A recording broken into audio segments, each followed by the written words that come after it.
큐티 가족 여러분 안녕하십니까? 오늘도 좋은 하루가 시작이 되었습니다.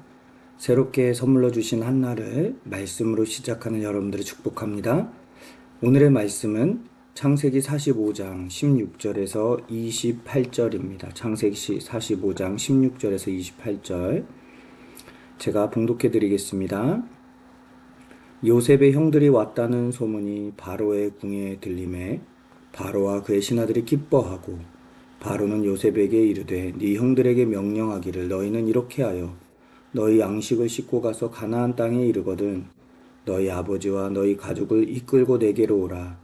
내가 너희에게 애굽의 좋은 땅을 주리니 너희가 나라의 기름진 것을 먹으리라. 이제 명령을 받았으니 이렇게 하라. 너희는 애굽 땅에서 수레를 가져다가 너희 자녀와 아내를 태우고 너희 아버지를 모셔오라. 또 너희의 기구를 아끼지 말라. 온 애굽 땅에 좋은 것이 너희 것임이니라. 이스라엘의 아들들이 그대로 할세 요셉이 바로의 명령대로 그들에게 수레를 주고 길 양식을 주며 또 그들에게 다 각기 옷 한 벌씩을 주되 베냐민에게는 은 300과 옷 5벌을 주고 그가 또 이와 같이 그 아버지에게 보내되 수나기 열필에 애굽의 아름다운 물품을 실리고 암나기 열필에 아버지에게 길에서 드릴 곡식과 떡과 양식을 실리고 이에 형들을 돌려보내며 그들에게 이르되 당신들은 길에서 다투지 말라 하였더라. 그들이 애굽에서 올라와 가나안 땅으로 들어가서 아버지 야곱에게 이르러 알리어 이르되 요셉이 지금까지 살아있어 애굽 땅 총리가 되었더이다. 야곱이 그들의 말을 믿지 못하여 어리둥절하더니 그들이 또 요셉이 자기들에게 부탁한 모든 말로 그에게 말하매 그들의 아버지 야곱은 요셉이 자기를 태우려고 보낸 수레를 보고서야 기운이 소생한지라. 이스라엘이 이르되 조카도다. 내 아들 요셉이 지금까지 살아있으니 내가 죽기 전에 가서 그를 보리라 하니라. 아멘.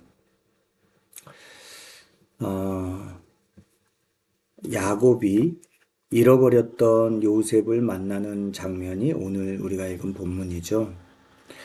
아마 야곱의 인생에서 가장 큰 슬픔의 사건이 있다면 요셉을 잃어버린 사건이었을 겁니다. 지금 요셉을 잃어버리고 20년이 넘는 세월 동안 야곱이 아들을 그리워하며 살죠. 많은 자녀들을 먼저 떠나보낸 부모님들의 가슴에 피눈물이 흐르고 있다라고 얘기를 합니다. 그러니까 야곱의 가슴에는 피눈물이 흐르고 있었죠. 그런데 오늘 본문에 야곱의 귀를 의심케 하는 소식을 듣게 됩니다. 이제 야곱의 형들이 애굽에서 돌아와서 야곱에게 이렇게 말을 합니다. 요셉이 지금까지 살아 있어서 애굽 땅 총리가 되었습니다. 이 소식을 들은 야곱의 첫 반응이 뭐냐면요. 어리둥절하여 그들의 말을 믿지 못했다고 기록합니다. 너무나 기가 막히면 믿지 못하는 거죠. 어떻게 죽은 자가 살아납니까? 그것도 20년 동안 소식 없던 자가 총리가 됐다는 겁니다. 이건 이성으로 가득 차 있던 야곱의 그 생각과 야곱의 경험으로는 도저히 나올 수 없는 믿어지지 않는 일이죠. 우리는 보통 우리의 생각으로 믿어지지 않는 일들이 일어날 때 하나님이 역사하셨다라고 말하잖아요. 물론 그것도 하나님의 역사하심입니다. 하지만 진짜 하나님의 역사하심은 뭐냐면요.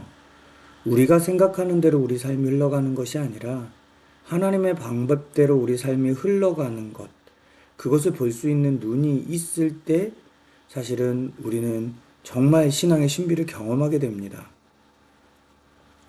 야곱은 요셉이 죽었다고 생각하면서 절망의 세월을 보냅니다. 하지만 야곱이 절망하고 있던 순간에도 하나님은 쉬지 않고 일하셨죠. 이걸 섭리라고 합니다. 야곱의 생각에는 재앙이었을 수 있어요. 그런데 하나님의 섭리 안에서는 이스라엘을 구원하려는 계획이 실현되는 시작점이었습니다. 그러니까 야곱의 생각에는 끝이라고 생각하는 그 시점에서 하나님의 섭리라는 큰 역사 속에서는 구원 역사가 시작되고 있었던 것이죠. 여러분, 이것은 우리의 삶을 적용해 보면 우리 삶의 절망과 재앙과 끝이라고 생각하는 지점 속에서도 하나님은 섭리 안에서 일하고 계심이 분명하게 있다라는 것입니다. 요셉이 애굽으로 팔려가고 감옥에 갇히고 총리가 되기까지의 모든 여정, 인간의 눈으로는 우연과 비극의 연속들로만 보여집니다. 하지만 하나님은 온 세상을 구원하기 위한 섭리 속에서 일하고 계셨던 것입니다. 내 뜻대로 환경이 바뀌는 게 신앙이 아니라요. 하나님의 완벽한 섭리 안에서 일어나는 기적을 신뢰하고 경험하는 게 신앙인 것 같아요.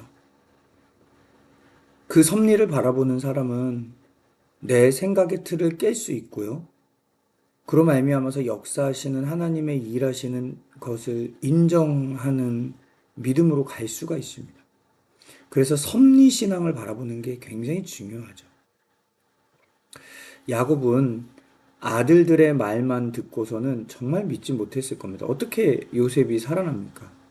그런데 요셉이 야곱을 태워서 데리고 오라고 보낸 수레가 있는데 그것을 보는 순간 27절에 보니까 기운이 소생했다고 나옵니다. 수레는 요셉이 살아있다는 확실한 증거 아닙니까? 그 아들을 통해서 야곱의 가문을 먹여 살리려는 하나님의 구체적인 사랑의 손길이었죠. 그 손길을 눈앞에 보고야 깨닫습니다. 아, 내가 절망하고 있을 때도 하나님이 나를 잊지 않으셨구나. 그 옛날 내가 형 에서를 피해서 도망갈 때도 잊지 않으셨지만 지금도 나를 잊지 않고 있구나.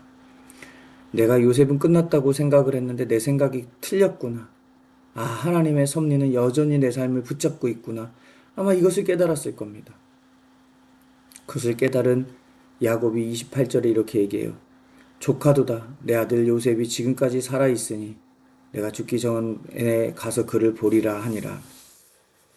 믿지 못했지만 이제는 조카니까 이제 요셉을 보겠다라고 얘기합니다. 여기서 조카다라는 말은 이제 이 요셉을 잃고 그동안 한탄하고 원망했던 그 내면의 그 갈등들과 아픔들이 끝났다라는 고백 아니겠어요?